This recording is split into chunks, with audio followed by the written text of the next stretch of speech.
To be July, did you say? Mary, thank you for coming back to talk to us. Thank you for having me. So what we'd like you to do again is we'd like to talk about Redondo Beach, but more importantly about you and Redondo Beach, and talking about living, working, and playing here. If that helps to frame, what we're. I always had to go out of town to play. Yeah, I think most of us do. I hope so. If you could start by telling us again, when you were born, where you came, how you came to Redondo Beach, and then, how your life in Redondo Beach came about. Okay. Well, you want to go way back? You want to know when I was born and all that malarkey, Sure. right? I'm a native Californian from San Diego, and I was born in 1928. And that's not young, but I'm not old, so what the hell? They're just numbers. And I've had a wonderful life, and I came to Redondo in 1950. I moved on the Esplanade. It was 731 at the time. And I was married then. I got married right out of the Marine Corps. So I was 16 when I got married. Big deal, huh? I stayed miserably married for 18 years. And then we split the blanket. So I had started Portofino by then. And we had a restaurant in LA called the Grand Prix because we both raced cars. And so that was a famous place too. So I gave him that and kept Portofino as my own. I didn't know if I was going to make it, but I was going to try. And I went from there and moved to West Hollywood and worked the restaurant for a while. And then I left there and moved to here. And I started Portofino. As you know, they put it out for bid in 1959, which seems strange, doesn't it? It's almost yesterday. But it was a wonderful process. I was the only woman who got a lease. And I went to everybody. I went to oil companies to find out what you could pay for gas at a fuel dock and what you could pay at a marina. I checked every marina to see what kind of docks they had. And I wanted to get docks that you could walk on with high heels. So that's how I got the fiberglass ones. Just different funny little things like that. And I got it started. And I took in a partner, Frank Arciero, who was scared to death of the Mafia. So every time he came out to visit, I had somebody hang the hand of the Mafia on his car, which is just fun. But he was an immigrant, so he was always afraid of that stuff. And he decided that he wasn't going to pay anything and let it go into default, and he'd take it over. And so we had a little problem with that, and so Mary won. And that's when Bill Keck loaned me the money. And he called me up and said, I'm putting $1 million in the bank for you. And when I hung up, I said, well, thanks $1 million. And then I giggled, because my God, I should have thanked him for $1.1 million. I since have told him that story. I did before he died, but it was a fun adventure with him too. But I was so anal with the money, I just wouldn't spend a nickel. I kept putting money away to remodel, and he found out I got put money away to remodel, so his son drew it out. And so I couldn't remodel, and my God, my carpets were getting torn and worn, but we got it done anyway. And I ran it for quite a few years. I came out in the city. I was that place run by all those women, And don't go out there, boys. Even Monsignor Collins said that in the old days. Isn't that funny? Because you're a woman, you can't do it. You just couldn't do it. I went to court one time with the people that built the docks, and the judge says, who's her angel? I mean, you couldn't just do it yourself, right? I almost shopped it to death before I did get the money. See, I never asked him for it. My lawyer went and asked him if he'd like to back me, so that worked fine. And I proceeded to build it. I put it out for bid, and came within 15 days of the foreclosure sale before I got rid of Frank, before I bought Frank out. Can you delete that? I guess it's okay, I said it. So it's true. But I proceeded to bid out everything, and he was afraid of the Mafia, he really was. And he was a builder, and I thought that was going to help. But I forgot to tell you that I borrowed $8,000 to put up for the bid. nuts. So I started with nothing, literally, and I fought my way to the top, so to speak. And I really have been, I love Redondo Beach. I always will. I have a very sentimental spot for Redondo. It's a wonderful place. So my niece came, and so she came to work for me when she was 12, actually. Then she ended up being my GM, and I got out and started doing the bit, you know. I was president of the Harbor Commission and did all that stuff. And then, of course, I was on a lot of committees. We even started the bank down here right after I sold Portofino. No, before I sold Portofino, we started Bay Cities Bank. And that's been a very big success. We finally sold it, and it's gone by the wayside as far as I'm concerned, but it was successful. So I'm grateful for that, too. And I got to back up a little bit, okay? When I was 15, I joined the Marine Corps. And I was a big girl for my age, okay? And I got to, since the depot of supply, in San Francisco, and I repaired the diesel engines on M4 tanks that sent back overseas, which was fun. Then they found out how old I was, and so my sister was in the Marines, the Waves. I picked Marines because of the cuter uniform. But it was fun, and I loved it, and I would do it again tomorrow. I really would. My sister she had dexterity of the fingers, so she was in a secret coding island, decoding Japanese messages, and they found out how old she was because they really check your background on that, and they found out how old I was too. So we got to go home. And then I got married, and I moved to Redondo, not till 1950, but 52. But I moved with him. And I always talked to him. I was married to him for 10 years before I could get him to make a move, okay? I think it was 10 years. You asked me to go back too many years now, but he finally looked at the beach area, and he rented a place on the Esplanade. So, no, that's not true. We rented a place in Hermosa first. Then we found the place on the Esplanade. Lived there for a long time. And all the time I was working on doing Portofino, I lived there. And then that was fun. You have no idea how much fun it was. It was such hard work. You know, you get up in the morning and you work till midnight. And that didn't bother me any at all. All my enemies, I plotted their death, sitting in Thank God I didn't have to kill anybody. I won, you know? It's funny how you feel. I was very determined to make it go. And I did. But those were tough things to fight in those days. All you young ladies that are seeing this tape or listen to it, fight for your dream, but don't do anything wrong. You got to know your subject better than anybody else. You really do. I got a lot of doors open, but I made sure I knew what I was talking about before I walked through them, because they ridicule you really quick if you don't. And where am I now? I'm at Portofino building it, right? That was an exotic time. All the unions picketed me, and I finally took them to the, what's the name of that board, NLRB, and for $200, they all had to put up signs in the what do they call the halls? You can tell I like unions. Anyway, they had to put up signs that they would not picket or they would not hurt Portofino, and they had to pay me $100,000, which was not a lot because it cost more than that, really. But after the union guys had to read that in the hall, they felt the pinch. Before I got to that stage, I used to write down every word they said to me. The goons would come out there, and one guy I saw he was straight from Brooklyn, said, you know, if this were the old days, you'd be in the East River.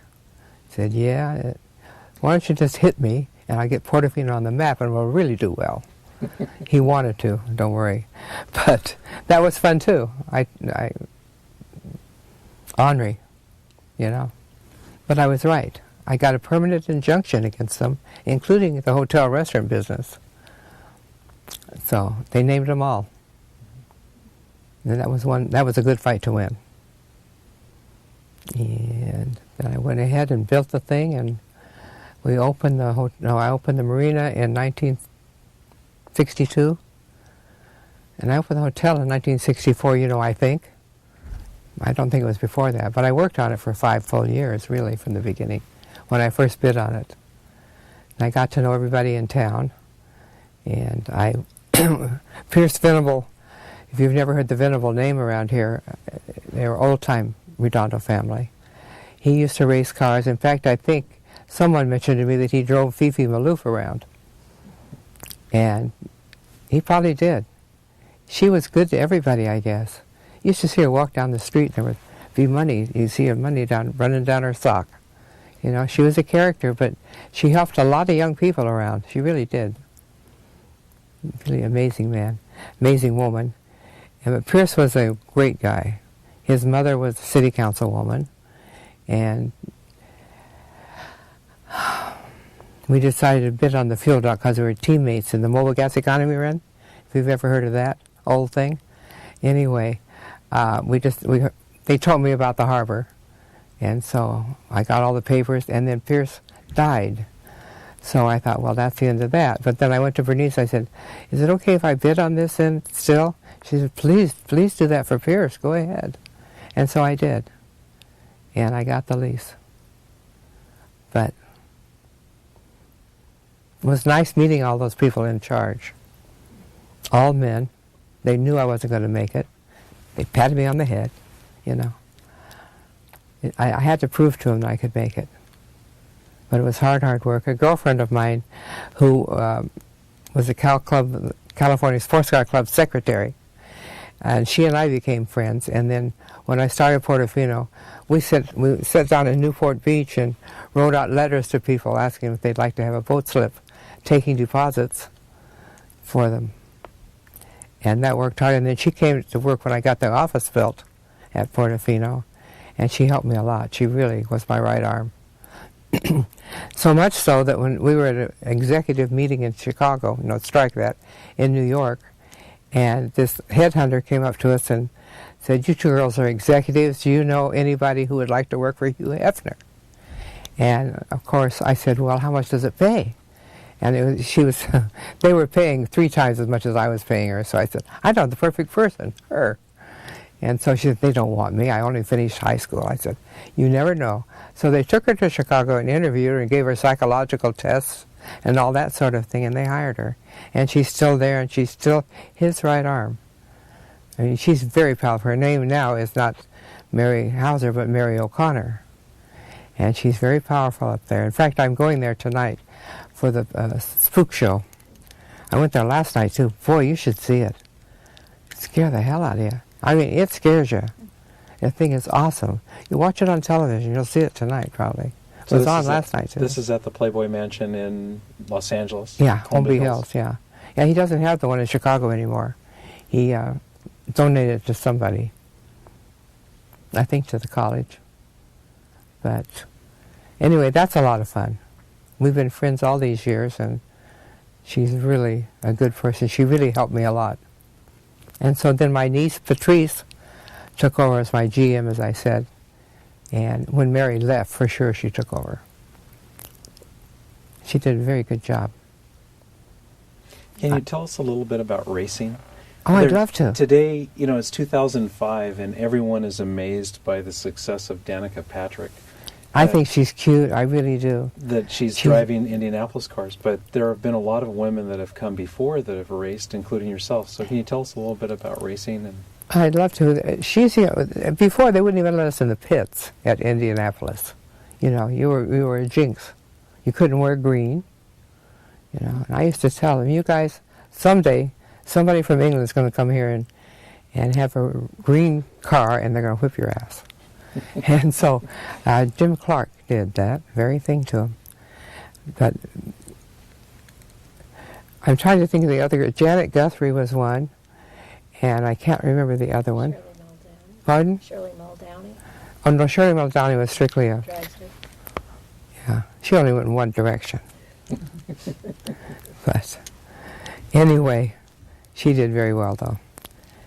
But and as far as Danica today, I think she's darling. I think she'll be very successful, and she's a good driver. She's a hell of a driver. She really is. I wanted to go to Indy, but I finally, then my insurance company wouldn't let me do anything, any driving, so I quit driving. When you did drive, what cars did you drive and what were the tracks like? And could you tell us a little bit about why green was a jinx? I don't know why. I even wore a green jacket once to Ascot Speedway, and they practically threw me out of the stands. They're just really they're weird. You know, it's just one of their superstitions. Now they use the color all the time. But I raced, I'll tell you the cars I raced, okay? MGs, Triumphs, Mercedes-Benz. Who are you? Aston Martins. I drove 5 different kinds of Aston Martins. Aston Martin DB2, DB3, DB4, DBS, and a Chevy Aston. I'm very successful with that. Did I say Porsche? No. I drove Porsches too, and a Cooper Climax. That was my favorite car. You could see the wheels go around. You get hung up watching the wheels, how close you get to a hay bale. But the tracks are all different. Riverside, they're at 8 turns, right and left, and all that. And the fastest I've ever gone, through the traps anyway, is 187 miles an hour in the back straight at Riverside. That was for fun days. And when I won the Mobil Economy Run, the one I said Chris Venable was my teammate, they called me the world's greatest woman driver. How about that? I liked the title. But that was work, but it was very rewarding. I don't think I've ever heard of the race. So how did the race work? Well, you're too young, aren't you?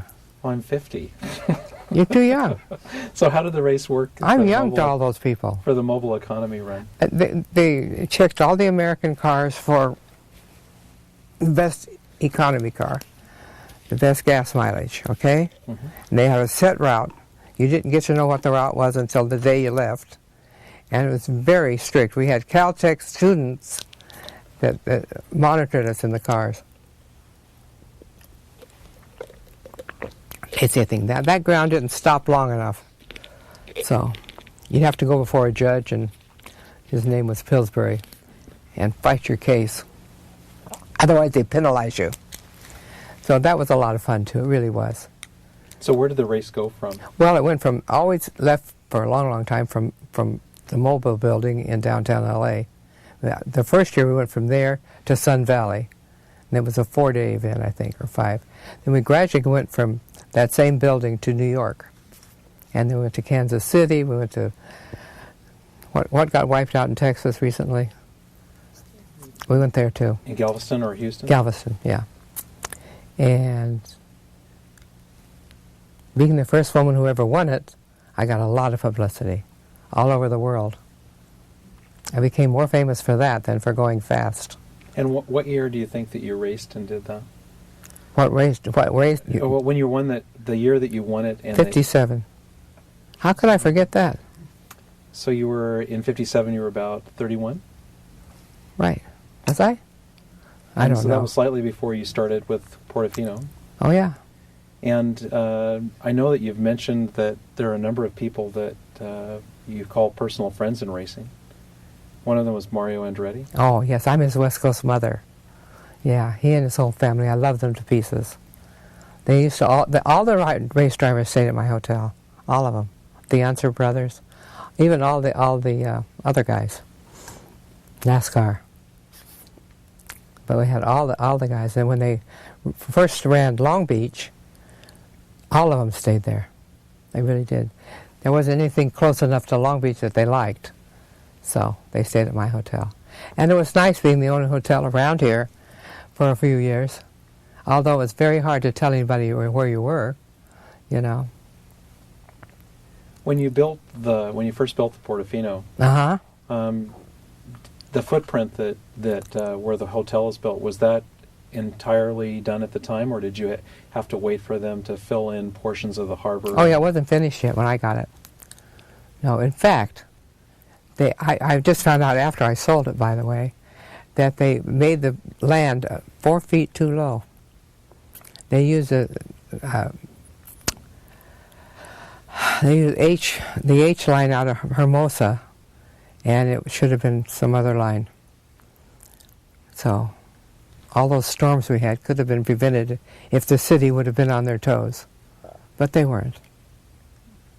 Can you tell us a little bit about the difficulties in building it? You were probably you said you started building in 1957? Or No. I'm sorry, 59? Well, that's when I bid on it, okay? And by the time I got the money and all that, I was into 61. Then I started it, and then the land was ready, and they turned it over. I don't remember the exact date, but I can tell you if I go look it up. The importance, I guess, of you first going in was to build a fuel dock. Now, that's all I wanted, but they wouldn't let you bid on just a fuel dock. So I bid on parcel 7, which is where the hotel sit, and parcel 14 is where that banquet room is today. And then I bid on 4 and 5, which was where Port Royal is. So that's the way I got in. Well, hell, I said, I guess I'll just bid on everything then. So I included all of it. And I'm very proud to say that I'm the only person out of all the lessees that did what they were supposed to do. I built everything I was supposed to do. Dummy me, you know. But I did. And the minute I got ready to open, they closed the street.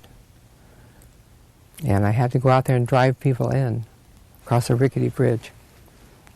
So, you know, they weren't thinking. They were men, backward, too loose to doing things their way.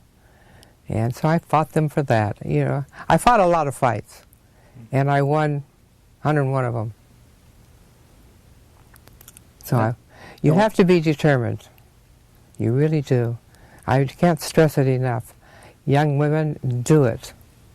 Don't just sit on your laurels expecting somebody to do it for you, because they won't. You do it for yourself. It's just wonderful, wonderful ambition. It's a wonderful thing to do. I have a lot of pride in myself. That's one thing my mom taught me. She said, Aunt Mary, she didn't call me Aunt Mary, Mary, always have good suitcases and diamonds, and you can always check in a hotel if you got a good suitcase, and you can hawk the diamonds if you need the money. And always have pride in yourself. She taught me those very basic things, and I've tried to accomplish it ever since. It was great. It really was. She was wonderful. I sat out behind the old theater, and I parked there with her, and I said, Mom, see that piece of land out there? Just as what I'm going to do to it. She's sitting there going. I said, Mom, you don't believe me. She said, I'm sorry, honey. Nothing that good has ever happened to anybody in our family. So that was a kick to me. I said, you just watch me. And that kept me going, too, a lot of times when things were tough. I'd always remember her, because she was a great gal. Where did your mother, where was she born, and where did she come from? She came from Texas. As Bill Keck would say, the peons part of Texas, Palestine. She came out here in 26. And she had my sister, and then she had me. So, and then we lived here. But she always was a Texan. I guess you don't get it out of them, because you could talk to her on the phone, you could tell she was from Texas. In person, you couldn't tell it. Now, have you ever noticed that about Texans? Yeah, they never lose that little twang. So, and she worked at Firestone Tire and Rubber Company for 30 years. Used to cut cardboard out and put them in her shoes so she could walk to work. But we were always voted the best dressed kids in school. So, you know, you have a lot of pride in yourself, and she had a lot of pride in her kids. Now, do you think that her working for Firestone, what do you think gave you your interest in cars? Would it be your mom or a No, I went to a race and thought, hell, I can do that. You know. That was Pebble Beach. So I went out and bought the MG, started racing it. Now, did you ever have any close calls when you were racing? There's probably a lot, but is there one I that took down a stands out? Joshua tree once. That kind of scared the hell out of me. How did that happen? I spun out. I spun right in. I just laid down in the car and let it hit the Joshua tree.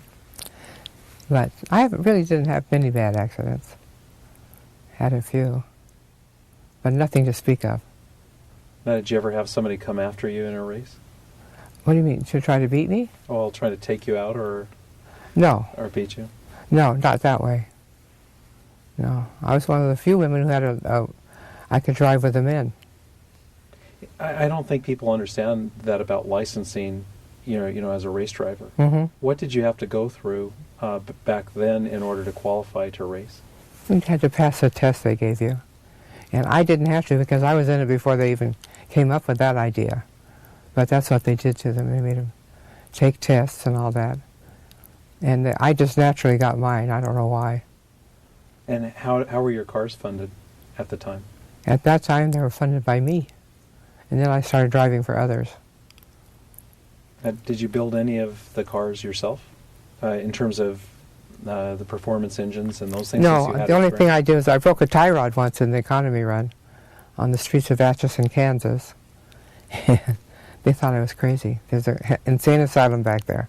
I went running. I parked the car, obviously. And I remember passing an agency. So I went running back to that agency, and I walked under a car, and I said, see that part I needed? Take it off there. And they look at me, everybody starts walking the other way. It was funny, but I finally convinced them to go back with me to the car. And they did, and I got the part, but I had to change it myself. And I did. And other than that, I've changed oil, I've done things like that. Now, you told us about the Grand Prix Restaurant. Yes. How did you start that, and how did that come about? And who were the patrons? Did you actually get racing people to come to the Grand Prix? Oh, yeah. They were there all the time. It was a hangout for racers. And I had I was a professor, called Pauline Curry from, what's the college up in the hill? Mount St. Mary's? That's in Bel Air, but then there's... That's the one, though. That's not the name of it, though. But anyway, she painted these murals on the walls. Big, huge murals of Le Mans and all those places. And they were beautiful. We never had them painted on canvas. They were right on the wall. So it was fun, though. No, everybody came there. It was a hangout for them. And how many years did you have the restaurant?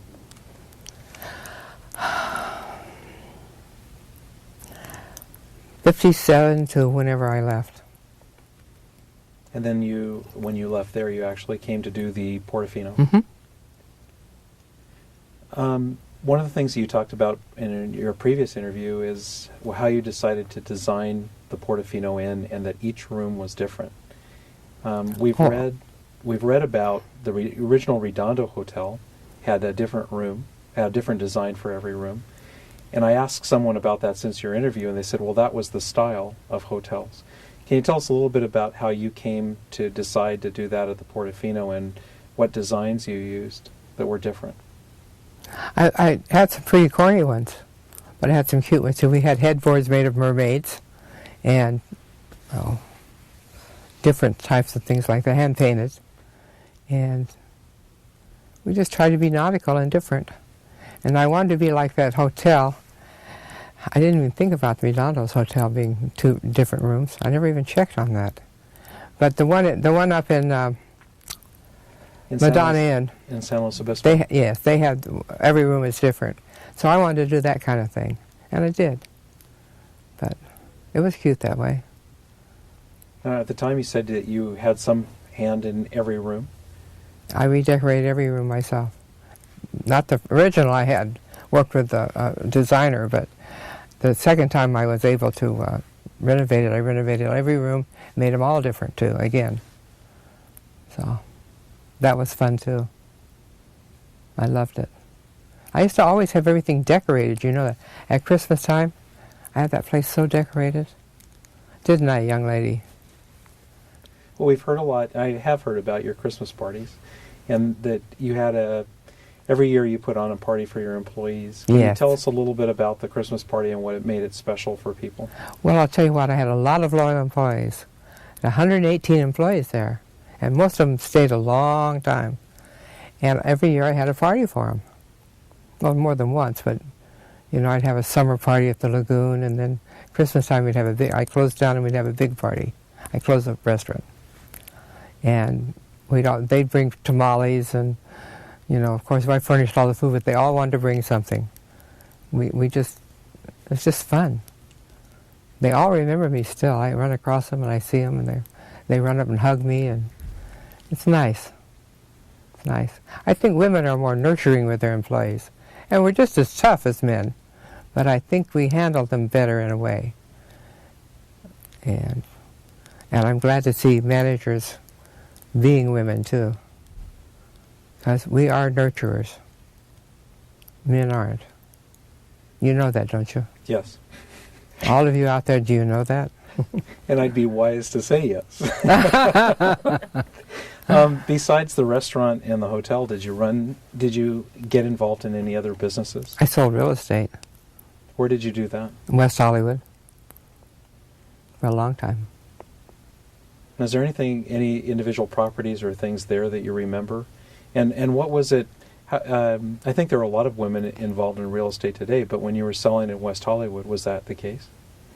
No, there weren't that many. There were a few, though.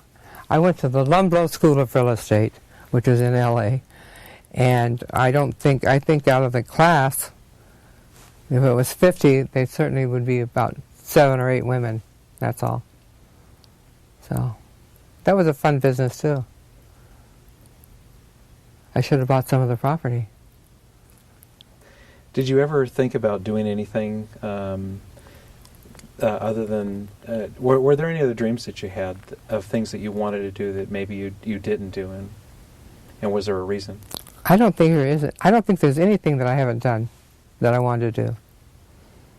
You know, I could go in business and do that kind of thing, but I don't want to do that. I like doing other things. When you first came to Redondo Beach, what'd you think of the town, and how would you describe it? Well, it had no civic center. I would describe it as a very tight community. There were the haves and the have-nots. In office, I'm talking about now. And the lawyers around town. There were a few interesting people. Now, we've heard a lot about there not being very many houses in North Redondo Beach. Not there weren't any. Into the 50s and 60s. Oh, yeah. Did you ever have any interest? You lived on the Esplanade the entire time that you were here? No, I lived at Portofino. After you built the Portofino? Yeah. Now, did you have your own suite, or... I had an apartment building, too. We had a 21-unit apartment building, and I lived there for, 25 years. And is the apartment building still there today? Yeah, they don't use it that way, though. They, I don't know what they're doing with it. They still haven't put anybody in my apartment. They use it as a conference room. In a previous interview, you talked about the buildings that were never built and the plans that you had. Oh, yes. Can you tell us a little bit about that? I surely can. I had, in the original plans, I had a 7-story apartment building. And the road went all the way around the perimeter of the property because Gordon McRae he had a little piece of parking lot on my property. And so I couldn't build the ramp to to F-Dock because he had the piece of property and I had to trade with him. And I lost my train of thought, too. You were talking about the building that was never built? Yes, and then I traded with Gordon down by the lagoon, between the lagoon and where Portofino's property is now. And proceeded to build the 3-story one. But, what the heck do they call that thing? You got to help me because, I'm retired, right? No, the Coastal Commission. You couldn't build high-rises. So I stretched that long thing out there, 3 stories high. You can't see over that either, So they should have just let me build a high-rise and have all the land around it. I should have fought them on that, but I didn't. So today, between the ocean or the waterfront of Portofino and going back to the lagoon, there's a conference center. There are probably 2 or 3 restaurants. I think that you own that property. Did you have anything to do with the building of the conference center, or was that done No, after? they did that. They added that. And what was that when you were there? It was empty. I kept it for a high-rise. I wanted to live on top of it and dance in the moonlight. Crazy, huh? No. Did you, I think Rubens was there at one time. Oh, yes. Now, were they tenants Rubens of yours? was the first one, I think. Pardon? Was Rubens a tenant of yours? No, no. He was a tenant of McRae's. Okay. We talked about who were the major landowners and the major lessees at the time when you said that you were the first? No, I'm the first one who built anything. Gordon McRae was already here. He had a lease too, and he had the sport fishing fleet and all of that. And his son now has the, whatever they call that area. And Paul Troutwine, who had Les Guthrie's place, he bought it from him I don't remember when he bought it. That's where Les came into the picture. This was a car dealer over at Port Royal, and he left it too. And then Paul, what was his name? Moody? Moody. Charles Wortham? Or no? No, he's an old-time mayor, huh? Mm-hmm. Was it Moran? Oh, it was Moody, Bob Moody. Bob Moody? Yeah. And then he sold it to the guy who owns that Cadillac dealership in Hollywood, Thomas Cadillac. And he was very ill. And who else had it? I think that's it, as far as the original lessees are concerned. When you first started to get your customers at the Portofino, did you look to the city to take them places, or did people want to go places, or did they just come to the Portofino and stay there for the time? Well, I don't know what they did. I had a tram. I tried to drive them around the pier and all that stuff, and that was fun. And then the lessees and I all got together, and we're going to run it up everywhere, but as usual, when you get 20 people together, it falls apart, right? You just said that. I'm trying to think of what I'm trying to say, but I can't think of it. You talked about sitting next to the theater with your mother and pointing out to the land. Was that the old Fox Theater? Yes, oh yes. Now, I know you were a busy woman, but did you ever go to the movies there? Sure. They showed Indianapolis for a while, in the theaters. Could you tell us a little bit about that? Today, if everyone watches it on television, there were licensing rights or something at that time where you couldn't do that. Can you tell us what you had to do to see Indianapolis during those years from the 50s, 60s, and early 70s? Well, you either went back there or you watched it later.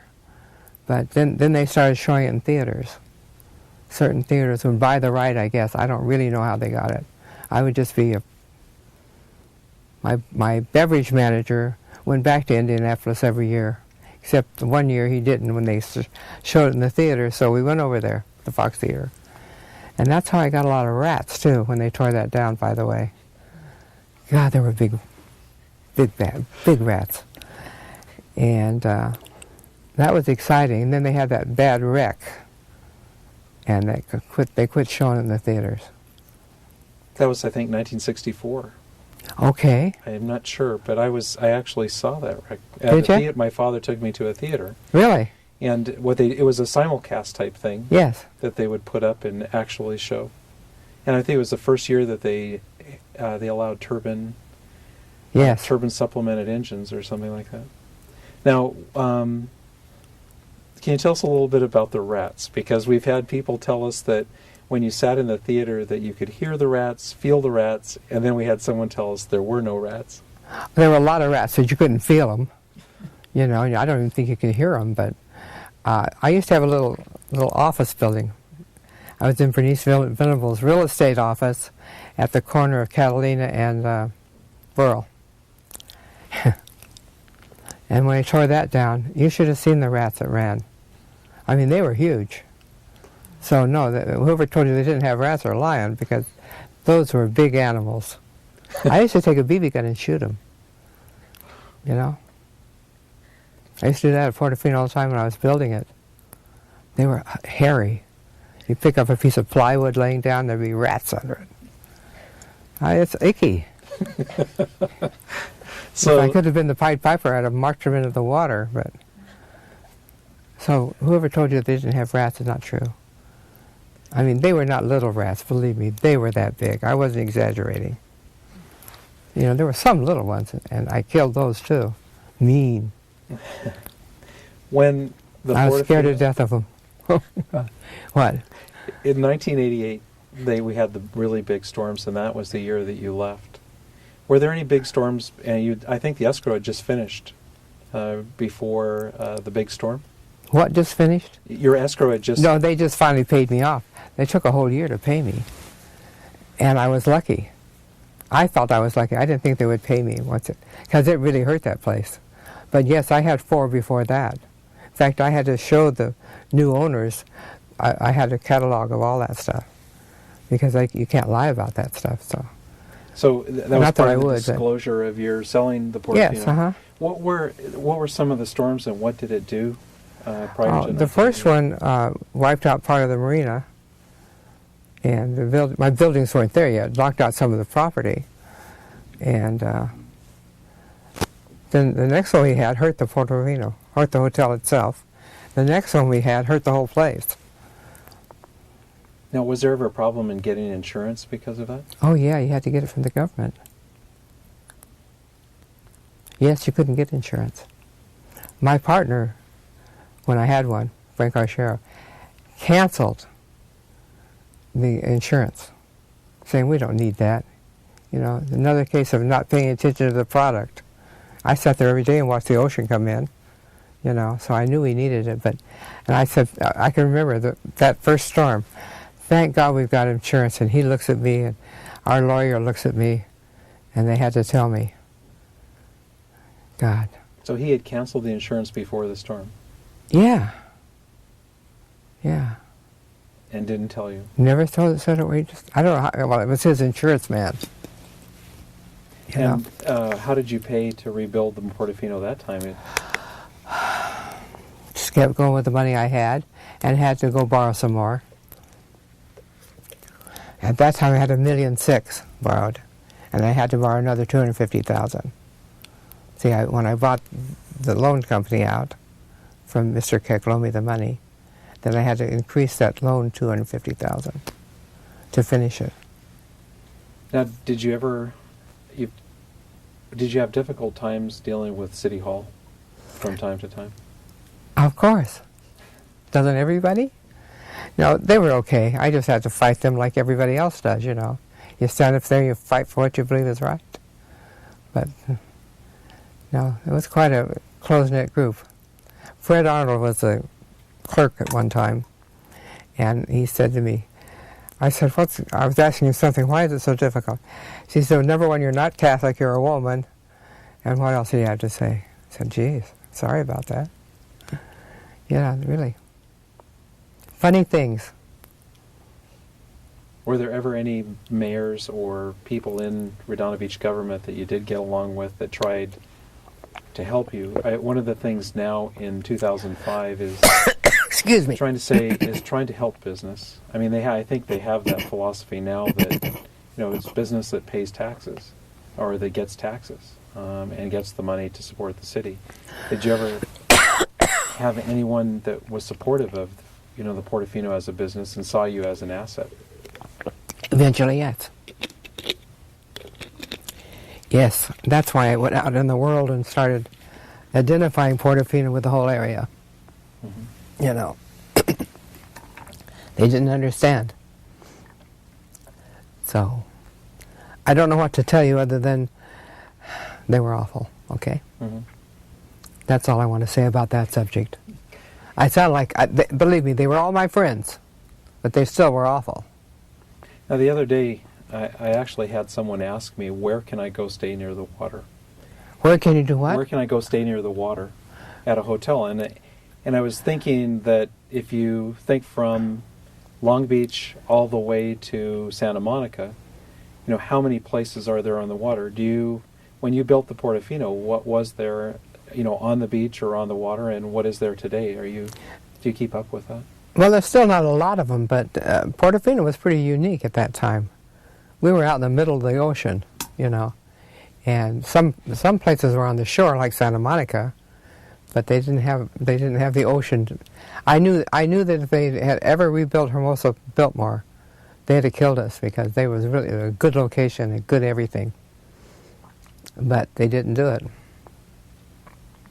And do you know why that didn't happen? No, I don't. I wondered if in the hotel community, if they're close enough that they know. I didn't know if it was the Coastal Commission or someone that stepped in and prevented it.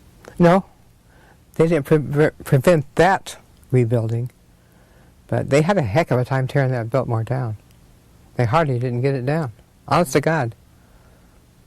It had a beautiful swimming pool in it, everything. So they should have rebuilt it. Now, when you built... I said hooray, Mm-hmm. And then when the other hotel went in... The Crown Plaza? No, the other one across the street. The Best Western? Yeah, it's the Best Western. They didn't hurt us. We were already too established for that. Now, when you built the docks, how many private vessel watercraft harbors were there, and did you have competition at the time? There's the closest one, I guess, is Marina Del Rey. Yes. Now, we started about the same time, all of us. But they had the most publicity, so they were getting better. No, we had no problem at all. Now, did you have any... were there any memorable people that bought dock space, or stories about the harbor that you might have? If they are, I buried them. Is there anything else about Redondo Beach that you recall fondly, that kind of figured into the building of the Portofino, or just the time that you spent there? Do you have favorite restaurants or around town? Oh yeah, Tony's on the Pier. What made that Tony's different? Fish Market. Because there weren't many piers around that had good restaurants on them, especially around our area. There wasn't a good one in Hermosa on the pier, so we really had the only one was Tony's. So when you had your business meetings, where would you take people in Redondo Beach? Where would I take people when I have business meetings? In my office. You never entertain them out? Oh in the yeah, town? yeah. Take them to dinner or whatever. Yeah. So through the years, I know now you're still living in Southern California, but closer to San Diego. I live in Coronado half of the year, and I live in the desert, La Quinta, the other half. And how do you feel about Redondo Beach today? I love Redondo Beach. I have a house in Redondo, too, by the way. I have a house in North Redondo. I have a niece living there. And I love Redondo. What do you see for the future? And if you were the person in charge that could make anything happen, I think that we would have a different city, but what would you do? That's a good question.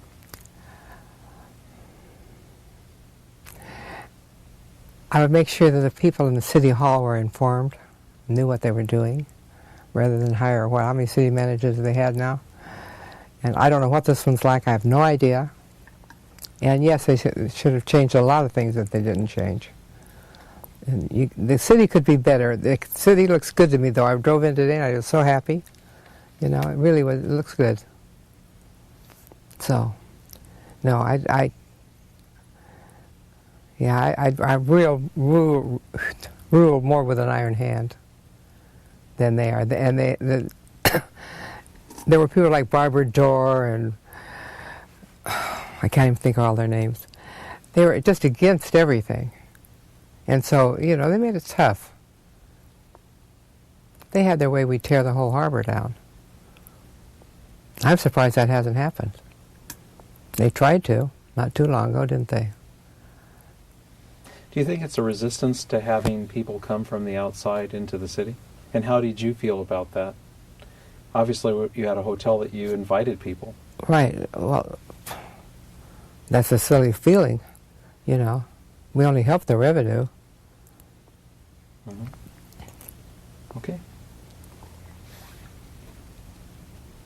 Is there anything else I can tell? Are you ready? We're ready again. So today we're doing the interview in the library, and after you had left, the city was given some mermaid reliefs that were at the Portofino, and the library director wants to put them on the wall on the second floor of the library. And she would like to know the history of the mermaids. One of them is sitting behind us here during the interview, which is we think is the male, who is Bacchus. And then there are some other females that are female mermaids that actually complement this one. There's, I think, 2 more pieces. Can you tell us a little bit about that?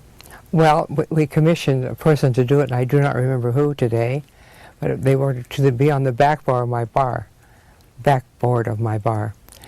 When I first built the restaurant, it was very fancy. I had waiters in tuxedos and a maitre d' named Mr. Marcos. Great Greek guy. He wore a great big watch. And he'd check it and say, yes, I can take you in 45 minutes, that kind of stuff. But this bar was very, very fancy. And it was too fancy for the area. It was a great restaurant, but, people went there for graduation and things like that, not on an everyday basis. But that's Bacchus, the Greek god of drink. And he hung on the back wall, which is apropos for a bar, right? And the new mermaids that were with him were just part of the scenery. They were all the same family. They were all mermaids, including Bacchus. That's all, and just made something exotic out of them. Now, if they're mounted the way they are today, they're kind of it's a dull patina, almost like a patina. Yes. What was their condition, and what did they look like when they were hung in the bar? They were shiny gold. Now, do you remember what they're made of? If they're made of brass, or if they're made, and how you got that shiny gold? They put gold on it, but they're made of brass, basically. And they were so pretty. And then were they spray painted gold, or with some type of a finish that made them? It was almost like. Would it be almost like a chrome, a shiny chrome reflective? No, shiny gold. So it wasn't the type of gold that you'd be able to see yourself in. It would be more like just a shiny gold, but more of a brushed gold. Yes. Now, was there any other history to them? How did you come on that design? It was because of the harbor itself, and yes, wanted to be oceany. And what was the name of the bar? Do you remember? Yes, of course I do. Portofino Lounge. Okay. Now there's 2. Now, was this the separate building that sits? The oil room downstairs is a coffee shop. Upstairs was Portofino Lounge. Now, and this is the building that sits apart from the hotel on the water. Right. And what was the basement called? The oil room. O-A-R. And then the top was the Portofino Lounge? Mm-hmm. I originally put up restaurant, spelled in the Italian style, R-S-T-O-R-A-N-T, and nobody could understand what it meant. So now, so I had to take it down. In 1950, or actually 1964, that would be, right? 65, they didn't know what ristorante was. They didn't even know how to spell Portofino. I had to hyphenate it. It was Port-O-Fino. How did they try to pronounce it? They called it everything. I can't even think. Just terrible, terrible thing. Anyway, I had to educate people how to say it. Now everybody's got a Portofino. I had a what do you call it, a copyright on it, on the name for years. Nobody could use it. In fact, they used it in San Francisco one time. I had them stop it. But then when the new people took over, they didn't care. So there's a lot of Portofinos. I don't think there's a Portofino hotel in Avalon. I don't know of any other hotels by the name of Portofino. Now, how did you ever have a different name? Did you ever have a list that you kind of thought this is what the names are going to be, and it ended up as the Portofino? Well, because I love Portofino, Italy, and I think phonetically it's a beautiful name, and I loved it. And Frank and I, we put our names together. This is in the planning stage, right? He wanted to put his name first, and I wanted my name first, and so that didn't work. But, they couldn't make anything out of it, so we called it Portofino. He liked that because it's Italian. Now, if I can go back to the mermaids, because that's really important to the library person. I'd love to have them displayed. They are so historical, really, Now, they started, what year do you think that they were hung at the Portofino? When I opened. Would be, do you remember a month and a year? of what year of what? January 22nd, Let's see, I knew you'd know. January 22nd, 1964. I think. Is that when I opened it? 1964? Okay. You think I've lived there forever. Oop. We're okay. You know, something that we talked about on the last tape, if we can Yes. get this on before we go to something else, is we talked about where you were when John F. Kennedy was assassinated. Oh gosh, yes. That's when the unions were picketing me. Because you Yeah. were building, and there was an interesting thing that happened when that day in what you said to the unions. Yes. I said, you might as well close up and go home. The president's just been killed. I forget what he said. Oh, shut up. You don't know what you're talking about. I said, okay, we're all Americans, and our president has just been killed. Now go home.